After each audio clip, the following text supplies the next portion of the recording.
빛을 따라서. 빛을 따라서 매주 화요일 이 시간에는 서대문교회 최종태 목사님께서 말씀 전하십니다.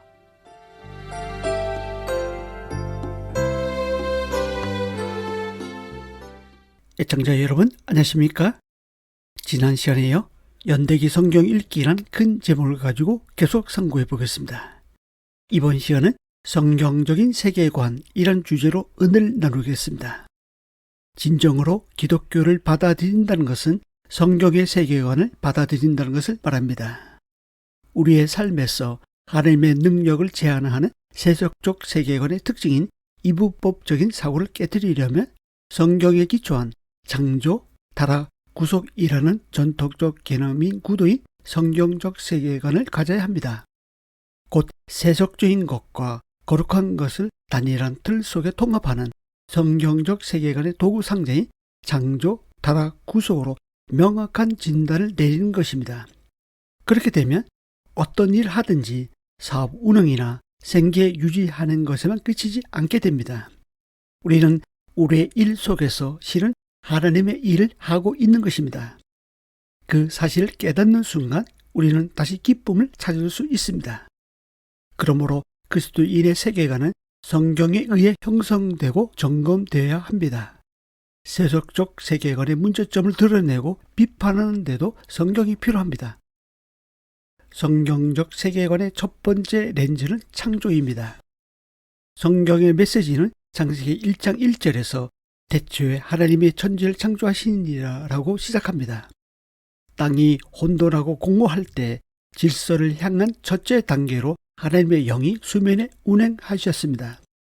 창세기 1장 3절에서 하나님의 주권에 의한 말씀에 의한 창조가 시작됩니다.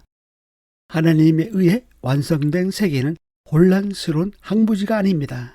하나님의 지혜로운 명령으로 조성된 질서 정연하고 거주 가능한 우주, 곧 코스모스인 것입니다. 그러므로 하나님은 그가 창조하신 세계에 대한 주권을 가지고 계십니다. 창조주는 그의 모든 피조물을 위해 법을 제정하셨습니다. 그의 명령으로 세계가 다스려지고 그분의 법도에 따라 모든 것이 살고 움직입니다.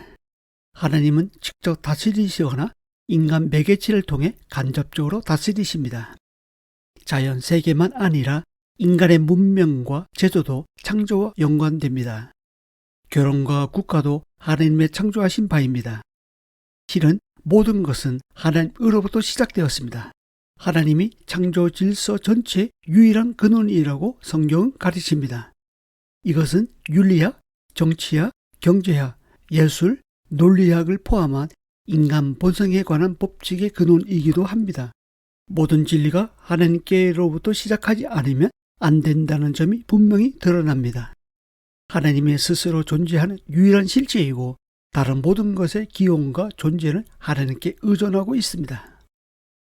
성경적 세계관의 두 번째 렌즈는 타락입니다. 인간의 근본적인 문제는 죽음이고 죽음의 원인은 죄입니다. 이 죄는 하나님을 떠나 각자 제 길로 가는 것입니다. 하나님의 법을 어기고 하나님의 목적에서 벗어나는 것이 죄입니다. 그리고 하나님과 관계하지 않는 것이 곧 타락입니다. 인간의 모습은 창조되었을 때와 다르게 자기 중심적으로 깨어졌습니다. 죄로 인해 모든 것이 손상되고 오염되었습니다. 성경은 하나님에 대한 의도적 불순종이나 우상 숭배가 인간의 귀 혹은 눈을 멀게 한다는 경고로 가득 차 있습니다. 문자 그대로 죄는 지각을 어둡게 합니다.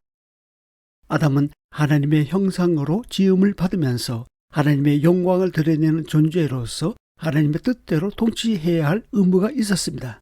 그러나 먹지 말라는 하나님의 명령을 어기고 선악을 알게 하는 나무를 먹음으로 불순종하여 죄가 세상에 들어왔습니다. 하나님은 인간을 자유의지를 가진 존재로 지으셨기 때문에 인간의 영혼의 본질은 자유롭습니다. 그렇기 때문에 불순종이 가능했던 것입니다. 한 사람 아담의 타락과 죄는 전체 인류에게 영향을 미쳤습니다. 결국 인간의 본성이 죄로 인해 오염되어서 사람은 선으로부터 돌아서서 악을 행하기 쉬운 경향성을 지니게 되었던 것입니다. 타락에 대한 성경적 관점은 인간이 도덕적으로 악한 성향을 갖게 되었다는 것뿐만 아니라 인간의 인식 능력이 제한되고 왜곡되었다고 봅니다. 또한 우상 숭배는 인간 지성의 타락을 잘 보여줍니다. 인간의 종교적 본성은 하나님을 섬기지 않으면 피조물을 하나님 자리에 두고 섬깁니다. 죄의 원인은 우상 숭배로 창조주와 피조물을 교환함으로 일어납니다. 아담의 타락에는 자율성의 추구, 즉 창조주의 간섭을 받지 않고 스스로 신이 되려는 욕망이 있습니다. 타락의 결과는 한마디로 분리와 소외입니다. 하나님으로부터의 소외, 그 결과 인간은 에덴에서 추방되었습니다. 다른 사람으로부터의 소외, 그 결과 아담은 죄를 하와의 탓으로 돌렸습니다. 자연으로부터의 소외, 그 결과 가시와 엉겅퀴가 생겨났습니다. 자기 자신으로부터의 소외, 그 결과 수치심과 두려움이 나타납니다. 성경적 세계관의 세 번째 렌즈는 구속입니다. 골로새서 1장 13, 14절입니다. 그가 우리를 흑암의 권세에서 건져내사 그의 사랑의 아들의 나라로 옮기셨으니 그 아들 안에서 우리가 속량 곧 제사함을 얻었도다. 여기서 구속, 속량은 다시 사다, 몸값을 치르고 해방시키다의 뜻입니다. 하나님의 친히 스스로 인간의 죄를 담당하시고 죽으심으로 인간의 모든 죄와 사망에서 구원하셨습니다. 인간은 그리스도의 피의 값으로 죄에 속박된 상태에서 풀려나 의와 은혜가 지배하는 그리스도의 통치로 들어갔습니다.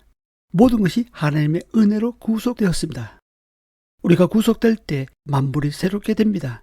하나님은 우리에게 새로운 생명을 불어넣으심으로 새 마음과 새 영을 주시겠다고 약속하십니다. 하나님은 우리를 구원하실 때 우리의 영혼만 구원하시고 우리의 생각은 마음대로 하게 내버려 두신 것이 아닙니다. 하나님은 우리의 인격 전체를 구속하십니다. 바울은 우리의 존재 전체를 산제사로 들으심으로 이 세대를 본받지 말고 오직 마음을 새롭게 함으로 변화를 받으라고 공고합니다. 성경적 세계관에서 말하는 것은 우리가 구속될 때 우리의 관점 전체가 하나님 중심으로 재조정되고 그분이 계시하실 진리 위에 다시 세워진다는 것입니다. 즉 하나님의 행위와 성령에 의해 창조되었을 때의 모습, 즉 하나님의 형상으로 재조정되는 것입니다. 이 방송을 듣고 계신 애청자 여러분, 그러므로 창조로 돌아가야만 하나님께서 인류를 창조하신 본래 목적을 알 수 있습니다. 우리가 그리스도의 구속을 받아들일 때 바른 길로 되돌아가 본래 우리의 목적을 비로소 되찾을 수 있습니다. 구속은 죄로부터의 구원일 뿐만 아니라 우리가 본래 창조되었을 때 우리에게 주어진 과업을 다시 시작하는 것입니다. 반성경적인 문화와 우상과 관련된 잘못된 세계관에 노출되어 있는 자녀들과 성도들을 창조, 타락, 구원이란 성경적 세계관으로 무장하여 회복시키는 사명을 저와 여러분에게 허락해 주셨다는 것을 발견하면 좋겠습니다. 그리하여 뭇사람에게 그리스도를 드러내고 하나님께 더욱 영광 돌린 일에 쓰임받는 우리 모두가 될 수 있기를 주 예수 그리스도 이름으로 축복드립니다. 감사합니다. 빛을 따라서 지금까지 서대문교회 최종태 목사님께서 말씀 전하셨습니다. 오늘 말씀 들으시고 신앙생활에 도움받기 원하시는 분들 지역번호 02-3141-5853 3141국에 5853번 서대문교회로 전화하시기 바랍니다.